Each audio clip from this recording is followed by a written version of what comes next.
যাদের হাঁটু ব্যথা আছে, ওষুধ খেয়েছেন, ব্যথা ভালো হয়েছে কিন্তু ওষুধ ছেড়ে দিচ্ছেন, ব্যথা আবার ফিরে আসতেছে, দাঁড়িয়ে কাজ করতে পারতেছেন না বা হাঁটতে পারতেছেন না, হাঁটু ভাঁজ করতে পারতেছেন না, প্রাথমিক পর্যায়ে তারা ঘরে বসে এই এক্সারসাইজগুলো করতে পারেন।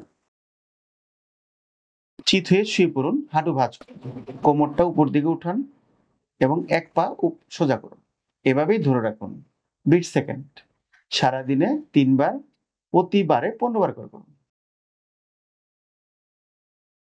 পায়ের গোড়ালির উপরে চাপ দিয়ে হাঁটুটাকে সোজা করুন এবং হাতের তালু দিয়ে হাঁটুর বাটিটাকে উপর অংশ ধরুন এবং সেটা আস্তে আস্তে পায়ের পাতার দিকে চাপতে থাকুন।